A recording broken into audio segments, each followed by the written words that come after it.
Good morning बच्चों। आज हम कक्षा 9th के कैदी और कोकिला चैप्टर के अंतर्गत जो आपका पद्य भाग शामिल किया गया है उस पद्य भाग को पंक्तियों के माध्यम से पूर्ण करेंगे। इससे पहले मैंने आपको इस पूरे पाठ का सारांश पिछली वीडियो में समझा दिया था।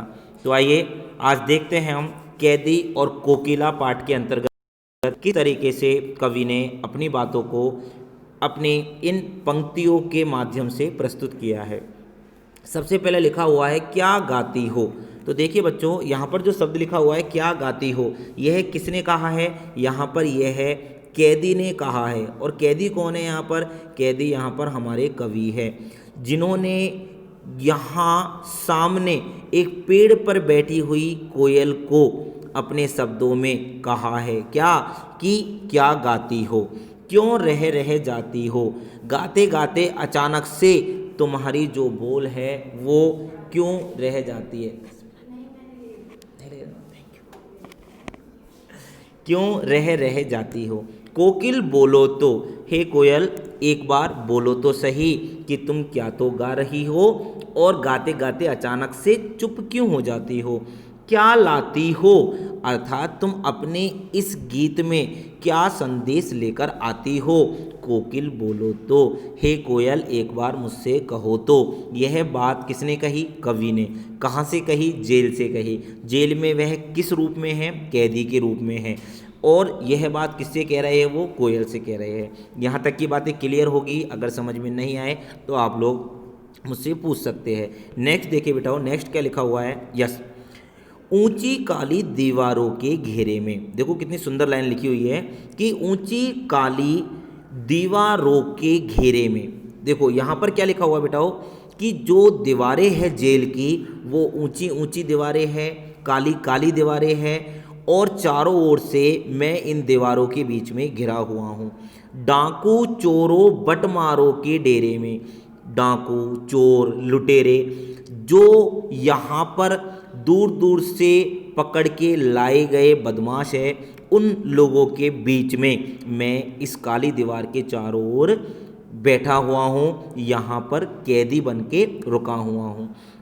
जीने को देते नहीं पेट भर ये खाना, मैं जीना चाहता हूँ लेकिन जीऊँ कैसे, मुझे तो पेट भर खाना भी यहाँ प्राप्त नहीं होता है। मरने भी देते नहीं तड़प रह जाना, और यहाँ पर मृत्यु भी मुझे नहीं आ रही है, अर्थात केवल और केवल मैं तड़प तड़प करके ही रह जाता हूँ। जीवन पर अब दिन रात कड़ा पहरा, मेरे जीवन पर दिन रात कड़ा पहरा रहता है, अर्थात चारों ओर पहरेदार घूमते रहते हैं। शासन है या तम का प्रभाव गहरा। शासन, देखो शासन जो शब्द लिखा है ना बेटा, इस शासन का मतलब यहाँ पर आपको ध्यान में रखना है कि यहाँ ब्रिटिश शासन के लिए कहा है। जो ब्रिटिश शासन है उस ब्रिटिश शासन ने स्वतंत्रता सेनानी के रूप में जो काम कर रहे हमारे कवि थे उस कवि को कैदी बना करके जेल में डाल दिया है। तो शासन है, ब्रिटिश शासन के अंतर्गत उसे दुख झेलना पड़ रहा है, या तम का प्रभाव है। और मुझे लगता है ये ब्रिटिश शासन जो है ये तो तम का प्रभाव है। तम का मतलब होता है बच्चों अंधकार, कि यह तो एक अंधकार रूपी प्रभाव है, अर्थात चारों ओर क्या है? अंधेरा ही अंधेरा है इस शासन में। हिमकर निराश कर चला रात भी काली। हिमकर, जो यहाँ पर आपको बर्फ दिखाई दे रही है, ठंडी रातें दिखाई दे रही है, ऐसा लग रहा है कि जो ठंडी सुबह है, ठंडी रातें हैं, वो भी चारों ओर काली ही नजर आ रही है।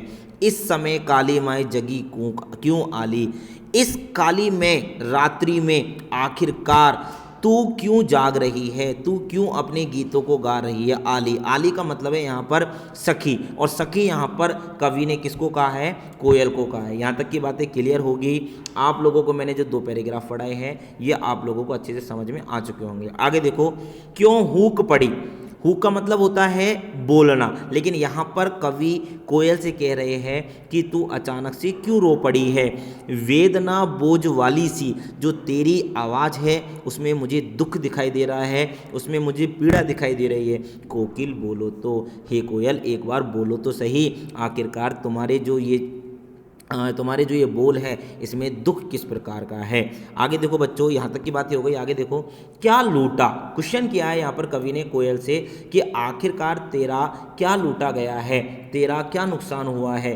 मृदुल वैभव की रखवाली सी, अरे तू तो हमेशा अपने कंठ से कोमल वाणी से लोगों को प्रसन्नता देती है, लेकिन आज तेरी आवाज़ में क्या दिखाई दे रही है, चित्कार दिखाई दे रही है। ऐसी चित्कार दिखाई दे रही है जिससे तेरी पीड़ा को लोगों को अनुभव करने का अवसर मिल रहा है। तो ऐसा अवसर उन्हें क्यों मिला है आखिरकार।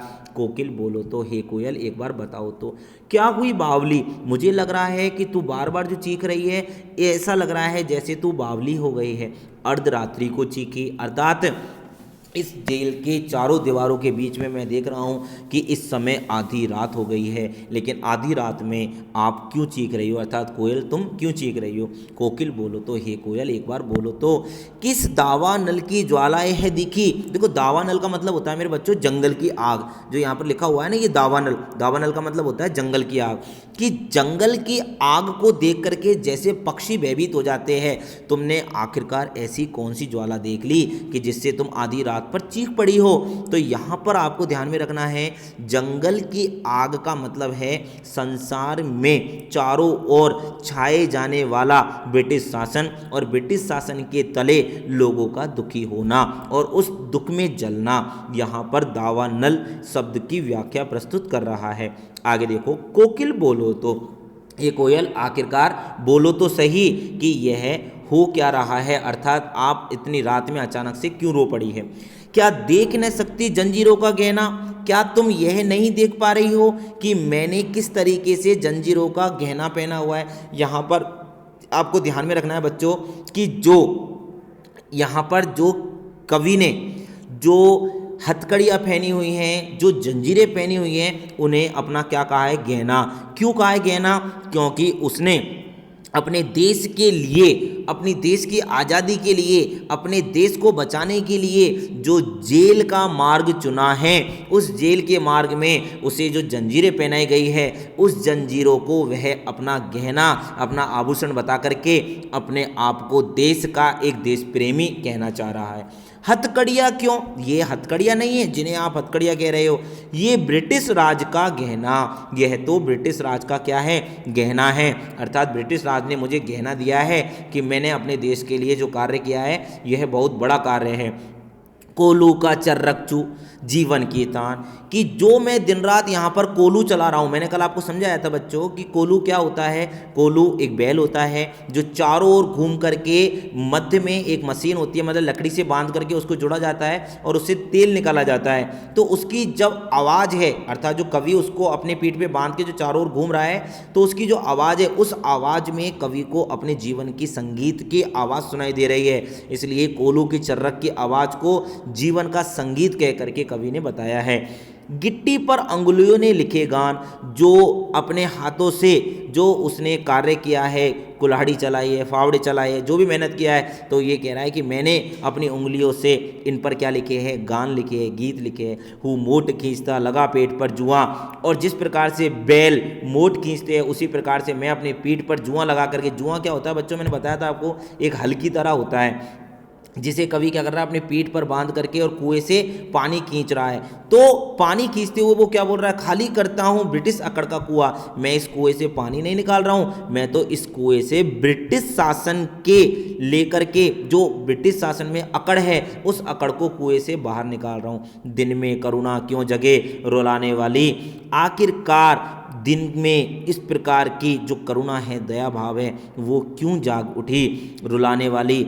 हे कोयल, तू जो हमेशा अच्छे मधुर गान गाती है, आज तेरे मुख से ये रुलाने वाले गीत क्यों निकल रहे, इसलिए रात में गजब डाह रही आली। और आखिरकार ऐसा क्या हो गया, तू इतनी रात में इतना पीड़ित स्वरों को बाहर निकाल करके और क्या कर रही है, अपना गीत गा रही है। आली, आली यहाँ पर सखी को कहा गया और सखी यहाँ पर कोयल को कहा गया है। आगे देखो मेरे बच्चों, इस शांत समय में अंधकार को वेद रो रही क्यों हो। आखिरकार इस शांत समय में अंधकार के बीच में तुम रो क्यों रही हो। कोकिल बोलो तो, हे कोयल एक बार बोलो तो सही, चुपचाप मधुर विद्रोह बीज, चुपचाप मधुर विद्रोह बीज इस बाती बो रही हो क्यों। आखिरकार इस बीच में इस प्रकार का विद्रोह बीज क्यों बो रही हो। हे कोकिल एक बार बोलो तो, काली तू रजनी भी काली, काली तू रजनी भी काली, शासन की करनी भी काली, काली लहर कल्पना काली, मेरी काल कोटरी काली, टोपी काली कमली काली, मेरी लो श्रृंखला काली, पैरे की उकृति की ब्याली, तिस पर है गाली ए आली। तो यहाँ पर कवि ने एक बहुत ही सुंदर तरीके से लाटानुप्रास का प्रयोग करते हुए कहा है कि काली तू, हे कोयल तू भी काली, और रजनी काली, रात भी काली, ब्रिटिश शासन की करतूतें भी काली, और काली लहर की कल्पना चारों ओर दौड़ रही है, और मेरी जो काल कोठरी है ये भी चारों ओर से काली है, और मैंने जो टोपी पहन रखी है वो भी काली है, और जो मैंने कमली ओढ़ रखी है वो भी काली है, और मेरी जो हथकड़ियाँ है जंजीरें हैं वो भी काली है, और पहरा देने वाले जो ये पहरेदार हैं इनको देख करके भी मुझे ऐसा नज़र आ रहा है कि ये भी क्या है, पूरी तरीके से अंधकार को अपने चारों ओर लेकर के घूम रहे हैं। तिस पर है गाली ये आली, इस अंधकार में अगर तो इस प्रकार का गीत गाएगी तो ये गीत न होकर के गाली है हे आली। हे आली का मतलब है हे कोयल, आली का मतलब सखी, और सखी यहाँ पर किसको कहा है, कोयल को। पैरे की हुंकृति की ब्याली, आगे देखो, इस काले संकट सागर पर मरने की मदमाती कोकिल बोलो तो अपने चमकीले गीतों को। इस काले संकट पर आखिरकार इस सागर पर मरने की मदमाती, मदमाती का मतलब होता है मस्त होकर के इस प्रकार से झूम उठना। कोकिल बोलो तो आखिरकार तुम ऐसा क्यों कर रही हो, अपने चमकीले गीतों को क्यों कर हो तैराती। कोकिल बोलो तो आखिरकार अपने चमकीले गीतों को इस रात में क्यों तैरा रही हो। तुझे मिली हरियाली डाली, अरे तू तो हरी हरी डाली पर बैठ करके अपने गीत गा सकती है, तो तुझे इस समय इस दुख को उठाने की आवश्यकता। और मुझे मिली कोठरी काली, और मैं तो इस काली कोठरी में बैठ करके ये गीत गा रहा हूँ। तेरा नववर में संचार, मेरा 10 फुट का संचार। तू पूरे आकाश में घूम सकती है इस समय, लेकिन मैं तो 10 फुट के इस जेल में ही बंद हूँ।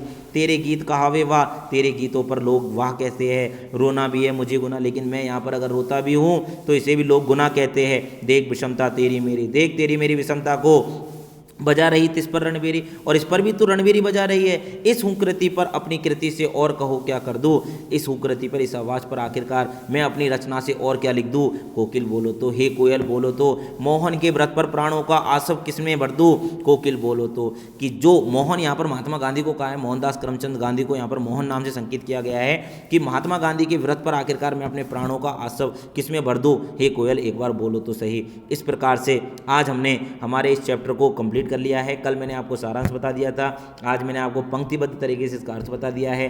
बाकी की चर्चा अर्थात इसके क्वेश्चन आंसरों की चर्चा हम कल की वीडियो में करेंगे। आज के लिए इतना ही। Thank you very much.